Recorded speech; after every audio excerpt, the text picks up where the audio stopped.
स्थानिक स्वराज्य संस्थांच्या निवडणुकीत भाजप सर्वात मोठा पक्ष ठरला आहे। नगर परिषद, महापालिकेनंतर जिल्हा परिषद, पंचायत समितीच्या निवडणुकीत भाजपनं बाजी मारली आहे।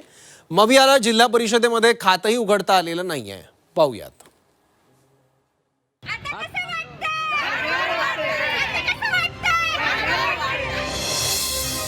जिल्हा परिषद, पंचायत समितीत महाराष्ट्रात भाजपचाच डंका।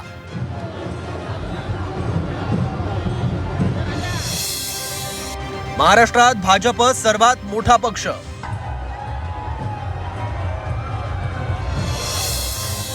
मवियाची पुन्हा एकदा धुळदाण।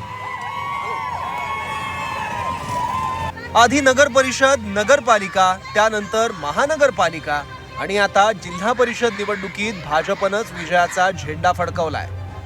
जिल्हा परिषद, पंचायत समिती निवडणुकीत भाजप सर्वात मोठा पक्ष ठरलाय, तर भाजप पाठोपाठ शिवसेना आणि दादांच्या राष्ट्रवादीला मोठं यश मिळालंय।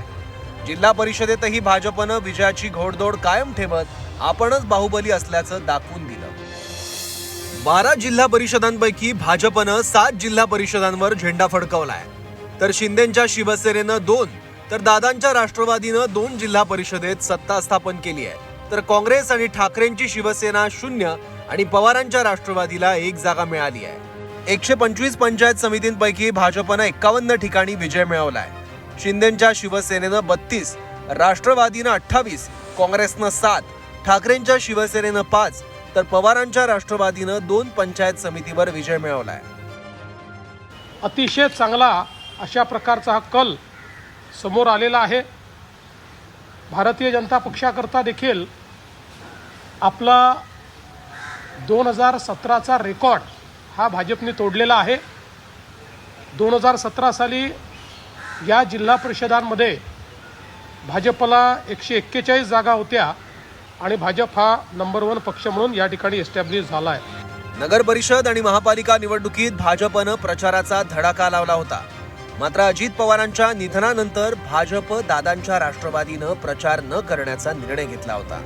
पण तरीही भाजपसह शिवसेना आणि दादांच्या राष्ट्रवादीनं जिल्हा परिषद निवडणुकीत बाजी मारली आहे। दरम्यान यानंतर भाजपनं महाराष्ट्रातील जनतेचे आभार मानले आहेत। ज्या जिल्हा परिषदेच्या झाल्या आहेत त्या 12च्या 12 ठिकाणी महायुतीचेच सत्ता बसेल असं चित्र निदान समोर दिसतंय।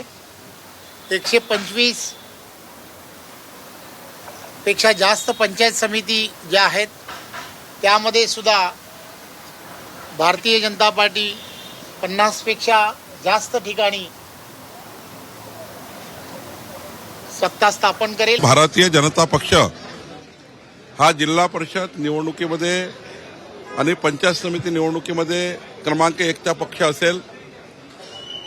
महानगरपालिका, नगरपालिका जसं आम्ही 51%च्या वर आमचे नगरसेवक निवडून आले। आज जवळपास महायुतीच्या 25 महानगरपालिकेवर भाजपचे महापौर होत आहे।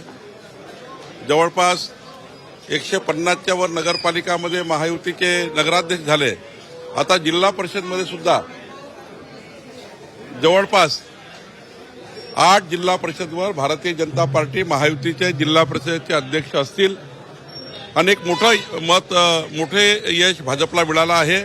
तर तिकडे मवियाची मात्र पुन्हा एकदा धुळदाण उडाली आहे। नगर परिषद, महापालिका निवडणुकीनंतर जिल्हा परिषद निवडणुकीत सुद्धा मवियाला पराभवाला सामोरं जावं लागलं। एकाही जिल्हा परिषदेत मवियाला सत्ता स्थापन करता आली नाही। यावरून सत्ताधाऱ्यांनी विरोधकांना डिवचलंय। ही 37 ते 38 जागा शिवसेना स्वतःच्या ताकदीवर जिंकेल। बीजेपी देखील आमच्या सोबत असेल। आणि आज युबीटीचं जे पानिपत झालंय त्यांचे 39 सदस्य होते या जिल्हा परिषदेमध्ये आम्ही असताना, आता त्यांची संख्या 3 ते 4 वर आली। त्याच्यामुळे मला रत्नागिरी जिल्ह्यातल्या सगळ्या शिवसैनिकांना आणि महायुतीच्या पदाधिकाऱ्यांना धन्यवाद द्यायचे आहेत। महाविकास आघाडी नेमकी खाली गेलेली आहे कारण त्यांच्या भूमिका चुकतायत। टीका टिप्पणी करण्याच्या भूमिकेने आता महाराष्ट्र मत देत नाही, महाराष्ट्र विकासाला मतदान करतं। त्यामुळे टीका टिप्पणीवर काही मतदान मिळणार नाही, निगेटिव्ह बोलून मतदान मिळणार नाही। आणि मोठ्या प्रमाणावर काँग्रेसचा प्रचार हा निगेटिव्ह टीका टिप्पणी, व्यक्तिगत टीका टिप्पणीवर आधारित होता, त्यामुळे जनतेने त्यांना नाकारलाय। स्थानिक स्वराज्य संस्थांच्या निवडणुकीत भाजपच एक नंबरचा पक्ष ठरलाय. नगर परिषद महानगरपालिकेनंतर जिल्हा परिषदेतही भाजपचा डंका बघायला मिळाला. मात्र मवियाच्या पदरी पुन्हा एकदा निराशा पडली आहे. जिल्हा परिषदेच्या निवडणुकीत तर मवियाचा सुपडा साफ झालाय. ब्युरो रिपोर्ट, झी 24 तास.